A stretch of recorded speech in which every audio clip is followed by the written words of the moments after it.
नमस्कार दोस्तों, मेरा नाम है दिव्या। स्वागत है आपका मेरे यूट्यूब चैनल पे। गाइस, आज की इस वीडियो में डिटेल एनालिसिस करने वाले हैं हिंदी सब्जेक्ट का। चाहे आप लेवल 1 से हो या 2 से, दोनों के लिए ही ये वीडियो इंपॉर्टेंट है। तो चलिए गाइस, वीडियो को स्टार्ट करते हैं। गाइस, सबसे पहले हम बात करेंगे कॉमन टॉपिक्स की। तो यहाँ पर मैंने कुछ कॉमन टॉपिक्स रखे हैं जो भाषा 1 और 2 दोनों के लिए ही कॉमन है।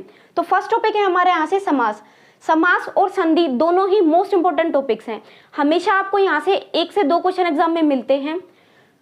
बात करते हैं दोनों टॉपिक्स की। तो दोनों टॉपिक्स को आपको डिटेल में पढ़ना है, क्योंकि यहाँ पर कभी तो आपसे उदाहरण पूछ लिए जाते हैं, कभी आपसे डेफिनेशन से क्वेश्चन मिलते हैं। तो आपको ध्यान रखना है कि यहाँ पर आपको परिभाषा, उसके प्रकार और उदाहरण तीनों ही डिटेल में पढ़ने होंगे।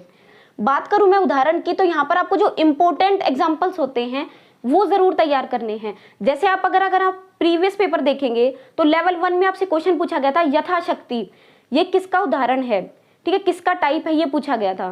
तो गाइज, इसलिए जो इंपॉर्टेंट एग्जांपल्स होते हैं उन्हें आपको जरूर तैयार करना है। बात करते हैं इसी तरह से संधि की। तो संधि में भी आपको परिभाषाएं, प्रकार और उदाहरण, मोस्ट इंपॉर्टेंट है उदाहरण, ठीक है, मोस्ट इंपॉर्टेंट है उदाहरण। तो गाइज, बात करते हैं अगर हम संधि की, तो संधि में आपको सबसे इंपॉर्टेंट है स्वर संधि। स्वर संधि आपको जरूर पढ़ना है। स्वर संधि के अंदर आपके 5 प्रकार होते हैं और पांचों प्रकार आपको टिप्स पे होने चाहिए, क्योंकि हमेशा संधि में आपसे स्वर संधि में गुण संधि या वृद्धि संधि, दीर्घ संधि, इन्हीं से क्वेश्चन ज्यादा मिलते हैं। तो आपको इसकी ट्रिक जरूर पता होना चाहिए कि कौन सा उदाहरण किस में आता है, तो ये जरूर पता होना चाहिए आपको। यहाँ से हमेशा आपको 1 से 2 क्वेश्चन जरूर मिलेंगे। बात करते हैं अपने थर्ड टॉपिक की। तो थर्ड टॉपिक यहाँ पर है मुहावरे। मुहावरे ज्यादा डिफिकल्ट भी नहीं आते, बिल्कुल इजी से आते हैं और यहाँ पर एक ही क्वेश्चन आएगा। तो गाइज, उसके लिए आपको 400-500 मुहावरे पढ़ने की कोई जरूरत नहीं है। आप जो मोस्ट इंपॉर्टेंट मुहावरे होते हैं, मैक्सिमम 50 से 100 तक ही मुहावरे हैं जो ज्यादा इंपॉर्टेंट होते हैं, जो बार बार एग्जाम में रिपीट होते हैं, ठीक है। तो आप उनको तैयार कर सकते हैं। चाहे तो आप रचना और प्रबोध, एक पुस्तक आती है आपकी रचना और प्रबोध के नाम से, राजस्थान माध्यमिक शिक्षा बोर्ड के स्कूलों में चलती है, ठीक है, वहां से आप तैयार कर सकते हैं मुहावरे को। बात करते हैं अपने फोर्थ टॉपिक की। फोर्थ टॉपिक है यहाँ से आपका वाक्य। वाक्य मोस्ट इंपॉर्टेंट है यहाँ पर, क्योंकि वाक्य में आपको 3 से 4 क्वेश्चन मिलने वाले हैं। वाक्य में आपको क्या पढ़ना है, वाक्य में आपको डिटेल से पढ़ना पड़ेगा। वाक्य कितने प्रकार के होते हैं, किसकी क्या डेफिनेशन है, किसके अंतर्गत कौन से एग्जाम्पल रखे जाते हैं। जैसे अभी लास्ट अगर मैं बात करूं प्रीवियस ईयर पेपर्स की, तो वहां पर आपको मिश्र वाक्य से क्वेश्चन पूछे गए थे कि कौन सा टाइप है या कौन से वाक्य का ये प्रकार आता है। तो इस तरह से आपको ध्यान रखना है। तो यहाँ पर आपको उसकी परिभाषा पढ़नी है, प्रकार पढ़ने हैं और एग्जाम्पल पढ़ने हैं, उदाहरण पढ़ने हैं। सबसे ज्यादा इंपॉर्टेंट है यहाँ पर प्रकार, कि कौन किसके अंतर्गत आता है, उसकी ट्रिक से पढ़ना है, चाहे आप इसके डेफिनेशन से याद करें। लेकिन मोस्ट इंपॉर्टेंट है, हर बार यहाँ से आपको 2 से 3 क्वेश्चन जरूर मिलते हैं, तो आप इसको डिटेल में तैयार करेंगे। साथ ही साथ गाइज, आपको ये जरूर पता होना चाहिए कि जैसे अर्थ के आधार पर कितने भेद हैं या रचना के आधार पर कितने भेद हैं और किसकी क्या डेफिनेशन है। इस तरह से डायरेक्ट क्वेश्चन बनता है, लेकिन आपको उसके प्रकार और डेफिनेशन टिप्स पे होनी चाहिए। बात करते हैं अपने 5th टॉपिक की। तो 5th टॉपिक है यहाँ से आपका लोकोक्तियां। लोकोक्तियां बिल्कुल इजी सा टॉपिक है, अगर आप एक बार ये पढ़ेंगे तो आपको याद हो जाएगा। तो यहाँ पर भी जो इंपॉर्टेंट होती है वही पढ़नी है, क्योंकि अगर आप नहीं भी पढ़ के जाते हैं तब भी आप इस क्वेश्चन को सोल्व कर सकते हैं। मुहावरे और लोकोक्तियां बिल्कुल इजी टॉपिक होता है, नहीं भी पढ़ेंगे, एक बार भी अगर आप इसको थोड़ा बहुत भी पढ़ते हैं तब भी आपके माइंड में रहता है। तो गाइस, बात करते हैं अपने 6th टॉपिक की। तो 6th टॉपिक है यहाँ से हमारा संज्ञा, सर्वनाम, क्रिया विशेषण और क्रिया विशेषण। 5 टॉपिक यहाँ पर रखे गए हैं, संज्ञा, सर्वनाम, विशेषण, क्रिया और क्रिया विशेषण। तो आप इनको डिटेल में पढ़ना है, इनकी कितने टाइप हैं, परिभाषा है, कौन से उदाहरण किसके अंतर्गत आते हैं।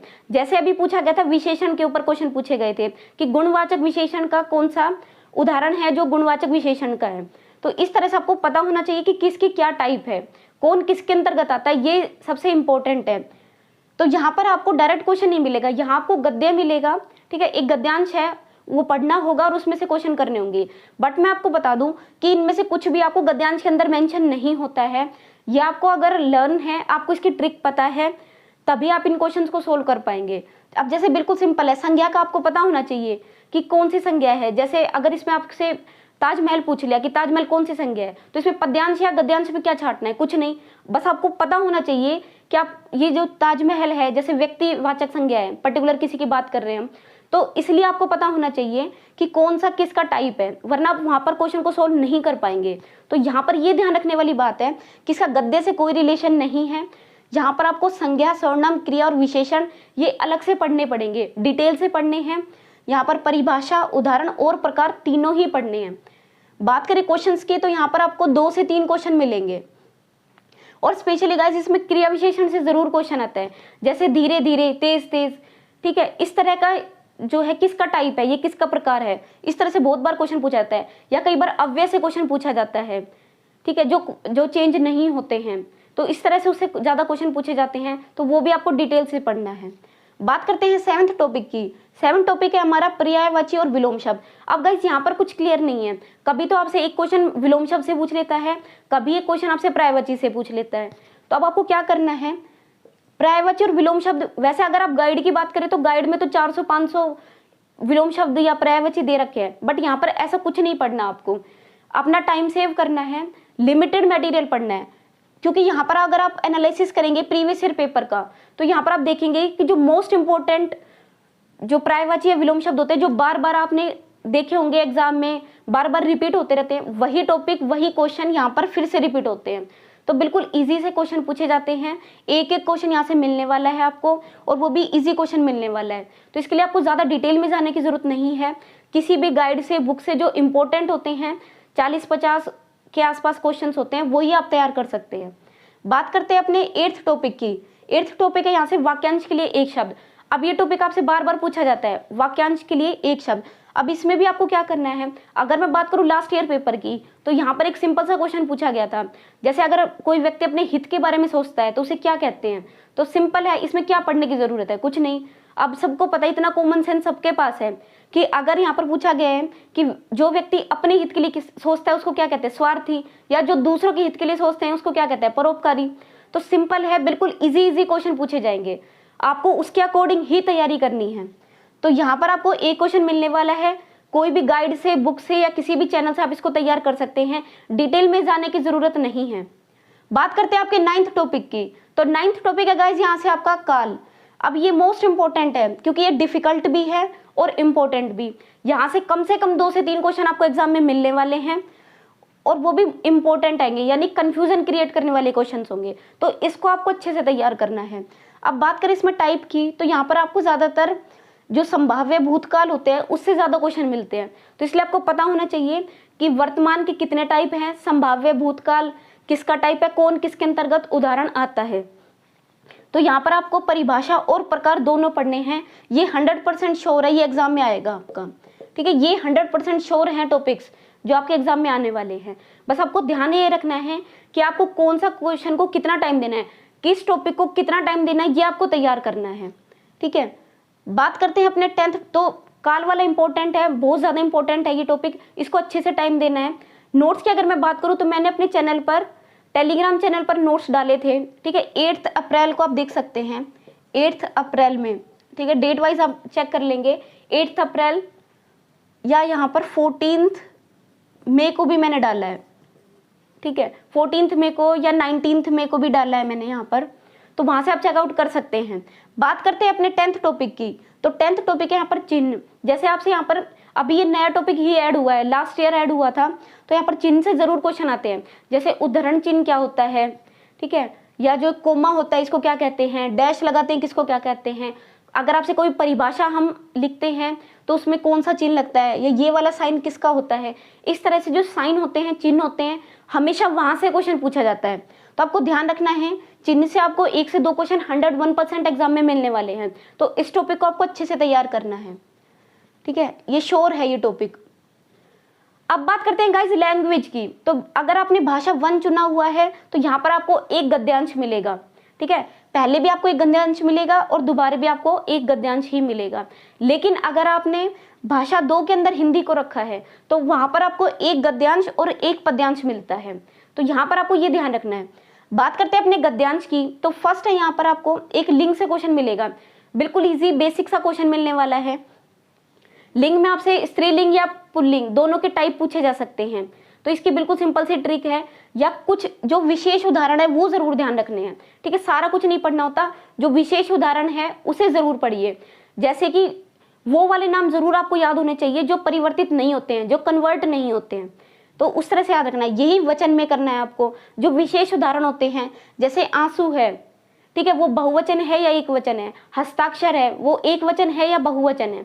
इस तरह से जो इंपॉर्टेंट है वही पूछे जाते हैं। तो जो विशेष उदाहरण होते हैं वही पूछे जाते हैं और वही आपको टिप्स पे होने चाहिए। तो मैंने नोट्स में यहाँ डाला हुआ है, टेलीग्राम पे जाके आप चेकआउट करेंगे तो वहाँ हिंदी नोट्स में आपको सब मिल जाएगा, ठीक है। यहाँ से आप ये चीजें चेकआउट कर सकते हैं। तो विशेष उदाहरण पर आपको ज्यादा फोकस करना है। बात करते हैं अपने थर्ड टॉपिक की, शब्दार्थ। शब्दार्थ में गाइज अब स्टूडेंट्स को बहुत ज्यादा कंफ्यूजन होता है, क्योंकि यहाँ पर हमेशा ऐसा शब्दार्थ दिया होता है जो ना आपने पढ़ा होता है ना मैंने। अब इसको करना कैसे है वो बात है। तो करना कैसे है उसको, तो यहाँ पर आपको क्या करना है, गद्यांश से ही छांटना है, ठीक है। बहुत सारे स्टूडेंट्स क्या करते हैं कि एक बार पढ़ते हैं और फिर उसको छोड़ देते हैं। कि जैसे अभी लास्ट ईयर एक क्वेश्चन आया था, उद्यत, ठीक है, इसका मीनिंग क्या होता है, या फिर परिणत, इसका मतलब क्या है। तो अब ये वर्ड्स ऐसे होते हैं जो हमने कभी भी नहीं पढ़े हैं, ठीक है। कुछ रेयर वर्ड्स होते हैं जो हम डेली लाइफ में नहीं सुनते हैं, नहीं पढ़ते हैं। तो इस तरह के क्वेश्चन को कैसे सोल्व करना है, तो यहाँ पर आपको इसको स्किप नहीं करना है। क्वेश्चन को सोल्व करना है गद्यांश से या पद्यांश से, ठीक है। गद्यांश में जो लाइन दिखी होती है उस लाइन को 2-3 बार आप पढ़िए जहां पर इस वर्ड का यूज हो रहा है, ठीक है। एक वर्ड दिया है आपको उद्यत, अब ये वर्ड आपको उस पूरे पैराग्राफ में कहाँ दिया हुआ है उसको पढ़ना है। फिर उसमें पूरे सेंटेंस का मीनिंग क्लियर करना है कि एग्जैक्ट इस वर्ड का मीनिंग क्या है बनता है। इस तरह से आप इस क्वेश्चन को सोल्व करेंगे तो ये आपका राइट हो जाएगा। बात करते हैं, एक और टॉपिक यहाँ पर जोड़ा गया है, राजस्थानी शब्दों के हिंदी रूप, हिंदी अर्थ। इस टॉपिक को कैसे सोल्व करेंगे, तो गाइज यहाँ पर भी वही आपको स्ट्रेटेजी फॉलो करनी है। राजस्थानी शब्दों के हिंदी अर्थ में आपको क्या करना है, आपको सारे वर्ड याद नहीं करने हैं। जो भी गद्यांश या पद्यांश आपको मिलता है आप उसको पढ़ें, वहां से उसका अर्थ निकाल लें कि यहाँ पर इस लाइन के अंदर इसका मीनिंग क्या निकल रहा है। अगर आप 2 से 3 बार उस लाइन को पढ़ेंगे तो आपको पता चल जाएगा कि इस वाक्य का क्या अर्थ है और इस पर्टिकुलर शब्द का मतलब यहाँ क्या निकलता है। तो आप इजीली यहाँ पर अपने गद्यांश को पढ़ के आप उसको सोल्व कर सकते हैं। तो इसके लिए आपको 500 पेज या 500 क्वेश्चन पढ़ने की जरूरत नहीं है। जो भी आपको गद्यांश या पद्यांश मिलता है उसकी प्रैक्टिस कीजिए। कोई भी टेस्ट पेपर है या जो प्रीवियस ईयर पेपर से, वहां से प्रैक्टिस कीजिए कि गद्यांश या पद्यांश कैसे सोल्व किए जाते हैं। उन्हें सोल्व करेंगे तो आपको पता चल जाएगा कि वर्ड आपको गद्यांश के अंदर मिल जाएगा और वहां पर उसका मीनिंग क्लियर करिए पहले, ठीक है। वहां पर 2-3 बार अगर आप सेंटेंस को पढ़ेंगे तो आपको मीनिंग क्लियर हो जाएगा और वहां से फिर आप ऑप्शन से सेलेक्ट कर सकते हैं कि यहाँ से कौन सा रिलेट बैठता है। बात करते हैं अपने भाषा 2 की, जिन्होंने लैंग्वेज 2 में हिंदी को रखा है। तो यहाँ पर आपको एक पद्यांश मिलने वाला है। अब पद्यांश इतना हार्ड है नहीं, ठीक है। यहाँ से 2 से 3 क्वेश्चन आपको मिलेंगे। एक आपको मिल सकता है सौंदर्य से, एक मिलेगा आपको अलंकार से। तो बेसिक क्वेश्चन आता है, आपको अलंकारों को अच्छे से पढ़ना है या आपको पद्यांश में, ठीक है, कौन सी लाइन का क्या मीनिंग है, इस तरह से ज्यादा क्वेश्चन पूछा जाता है। अलंकार है, कारक है, वाक्य का अर्थ है, सौंदर्य है, इस तरह से चीजें पूछी जाती है। तो ये बेसिक आप सबको पता है। अगर आप 2 से 3 बार भी इसकी रीडिंग कर लेते हैं तो आपको पता चल जाएगा। तो गाइज ये था आपका ग्रामर पोर्शन। बात करेंगे अब हम अपने पेडागोजिकल सेक्शन की। तो गाइज अब बात करते हैं पेडागोजी की। पेडागोजी मीन्स शिक्षा शास्त्र। तो शिक्षा शास्त्र, टीचिंग मेथड से रिलेटेड क्वेश्चन यहाँ पर आपको पूछे जाएंगे। तो मैं आपको बता दूं कि 15 मार्क्स आपको ग्रामर से मिलेंगे यानी व्याकरण से मिलेंगे और 15 मार्क्स आपको पेडागोजी से मिलेंगे यानी शिक्षा शास्त्र से मिलेंगे। तो बात करते हैं अपनी पेडागोजी की। तो फर्स्ट टॉपिक है यहाँ से आपका शिक्षण विधियां। शिक्षण विधियां में गाइज आपको मोंटेसरी, बेसिक शिक्षा, इस तरह से जितनी भी शिक्षण विधियां होती हैं उन सबको अच्छे से डिटेल से पढ़ना है, क्योंकि शिक्षण विधि यहाँ पर आपके लिए मोस्ट इंपॉर्टेंट है। हर बार एग्जाम में 2 से 3 शिक्षण विधि आपसे जरूर पूछी जाती है। बात करते हैं अपनी नेक्स्ट कौशल की। तो यहाँ पर जो 4 कौशल होते हैं आप सभी ने पढ़ा होगा, listening, speaking, reading, writing. Means इसको हिंदी में बोलते हैं सुनना, बोलना, पढ़ना और लिखना। तो सुबोपल्ली इसको शॉर्ट वर्ड है, ठीक है, शॉर्ट वर्ड है सुबोपल्ली। तो यहाँ से आपको 4 कौशल है वो डिटेल से पढ़ने हैं। साथ ही साथ इसमें जो टीचिंग मेथड होते हैं, जैसे किस कौशल को किस तरह से सिखाया जा सकता है। जैसे मैं अगर कहूँ तो आपको लिखना सिखाने की मुख्य विधियाँ होती है, जैसे पेस्टोलॉजी होती है, जैकटोट होती है, अनुकरण विधि है। तो इनके बारे में डिटेल से पढ़ना है, किसने ये कौन सी पद्धतियाँ दी थी, कौन सी शिक्षण विधि किस तरह से यूज होती है, किसकी क्या विशेषताएं है। तो ये डिटेल से पढ़ना है, क्योंकि यहाँ से इंपॉर्टेंट क्वेश्चंस बनते हैं। कम से कम 3 से 4 क्वेश्चन आपको एग्जाम में मिलने वाले हैं। तो यहाँ से आपको जितने भी टीचिंग मेथड हैं, चारों कौशल हैं उनके क्या क्या उद्देश्य हैं डिटेल से पढ़ना है। तो मोस्ट इंपॉर्टेंट है, एक तो टोटल शिक्षण विधियां पढ़नी है, हिंदी शिक्षण का क्या उद्देश्य है, हिंदी शिक्षण की क्या विधियां है। सेकंड, जो 4 कौशल हमें सिखाए जाते हैं, मतलब हमें जो बच्चों को सिखाने हैं, जो 4 कौशल जो डेवलप करने हैं, उनको किस किस मेथड से सिखाया जाता है, क्या उद्देश्य होता है, क्या क्या चीज़ें उसमें यूज़ करेंगे, वो आपको पढ़ना है। तो डिटेल से पढ़ना है ये दोनों चीज़ें। बात करते हैं थर्ड टॉपिक की, तो यहाँ पर शिक्षण सामग्री है। शिक्षण सामग्री में गाइस, जैसा कि मैंने अभी आपको बताया, टीचिंग मेथड, टीचिंग एड्स के अंदर हम अलग अलग तरीके से, जैसे इसमें दृश्य सामग्री होती है, श्रव्य सामग्री होती है, दृश्य श्रव्य यानी ऑडियो विजुअल एड्स भी होता है। तो उस तरह से कौन कौन से, जैसे पाठ्यपुस्तक इसमें मोस्ट इंपॉर्टेंट है। आप अगर प्रीवियस ईयर देखेंगे उठा के, तो यहाँ पर पाठ्यपुस्तक से जरूर क्वेश्चन आता है। तो इसलिए इस तरह से कुछ, और स्पेशली इसमें जो दृश्य श्रव्य सामग्री है, आपको ध्यान रखना है, दृश्य श्रव्य यानी ऑडियो विजुअल जो सामग्री है, दृश्य श्रव्य, ठीक है, दृश्य श्रव्य जो सामग्री है वो मोस्ट इंपॉर्टेंट है, वहां से हमेशा क्वेश्चन आता है। बात करते हैं अपने फोर्थ पॉइंट की, तो हिंदी शिक्षण का उद्देश्य। गाइस ये सबसे इंपॉर्टेंट है, क्योंकि जिस सब्जेक्ट को आप पढ़ा रहे हैं तो आपको पता होना चाहिए कि उसके क्या उद्देश्य हैं। और उद्देश्य में भी फिर 4 टाइप हैं आपके, जैसे ज्ञानात्मक उद्देश्य क्या होते हैं, रसात्मक उद्देश्य क्या है। जैसे अगर आप पद्य पढ़ा रहे हैं, पोएम पढ़ा रहे हैं, तो वहां पर आपको रसात्मक भावों का यूज करना है। तो वहां पर आपको पता होना चाहिए कि इसके क्या उद्देश्य हैं, ठीक है, किसको किस में डाला जाता है। जैसे व्याकरण का क्या उद्देश्य है, वर्तनी का क्या महत्व है, इस तरह से आपको सब पता होना चाहिए हिंदी शिक्षण के अंदर। ज्ञानात्मक उद्देश्य क्या होते हैं, सृजनात्मक उद्देश्य क्या होते हैं, रसात्मक उद्देश्य क्या होते हैं, व्याकरण शिक्षण के क्या उद्देश्य हैं, तो डिटेल से पढ़ना है। बात करते हैं आपके शिक्षण में, तो यहाँ पर आपको क्या ध्यान देना है, गद्य पद्य और व्याकरण तीनों को अच्छे से पढ़ना पड़ेगा। गद्य का क्या उद्देश्य है, मतलब ये आप यहीं से एक बार पढ़ लेंगे तो यहाँ से कवर हो जाएगा दोनों चीजें, ठीक है। हिंदी शिक्षण के उद्देश्य है, शिक्षण विधियां, कौशल, और जो टोटल हिंदी की शिक्षण विधियां है वो, जैसे स्पेशली जो मोंटेसरी पद्धति है, बेसिक शिक्षा है, महात्मा गांधी ने स्टार्ट की थी, इसे क्या प्रिंसिपल रहे थे, इस तरह से जो, ये तो आपको साइकोलॉजी में मिल जाएगा, वहां से भी आप इसको तैयार कर सकते हैं। बात करते हैं अपने लास्ट यूनिट की, तो 5th यूनिट है आपकी मूल्यांकन। मूल्यांकन और प्रश्न पत्र से रिलेटेड क्वेश्चन आते हैं। बात करते हैं गाइस इस यूनिट की, तो ये यूनिट आपको टीचिंग मेथड के अंदर, यानी जो सब सब्जेक्ट्स के जो टीचिंग मेथड होते हैं, शिक्षा शास्त्र जो होता है सभी सब्जेक्ट के, उसमें ये यूनिट आपको कॉमन मिलती है। चाहे आप बात करें हिंदी की, संस्कृत की, इंग्लिश की, ठीक है, तो सभी में आपको ये कॉमन मिलेगा। तो इसलिए ये साइकोलॉजी के वाले पोर्शन में ही आप तैयार कर लेंगे, आपको यहाँ से दोबारा पढ़ने की जरूरत नहीं है। अभी आपको ये 5 पॉइंट हैं, ये ध्यान रखने हैं। हिंदी शिक्षण, उसके उद्देश्य, हिंदी शिक्षण की विशेषताएं, कौन कौन सी सामग्री हम यूज करते हैं, हिंदी शिक्षण के अंदर जो 4 क्वेश्चन हम पढ़ाते हैं उसको क्या उद्देश्य है, क्या उसके बेस्ट मेथड्स हो सकते हैं, स्पेशली जो सबसे बेस्ट मेथड होते हैं। जैसे अगर मैं बात करूँ गद्य को पढ़ाने में सबसे बेस्ट शिक्षण विधि कौन सी मानी जाती है, या अगर आप पोएम पढ़ा रहे हैं तो उसमें 2 से 3 होती हैं जो बेस्ट होती हैं।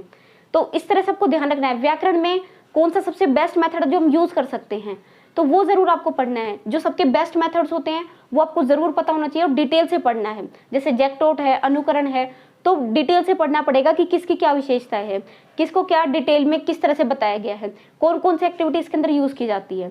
तो इस तरह से आपको इसको कंप्लीट सिलेबस को कवर करना है।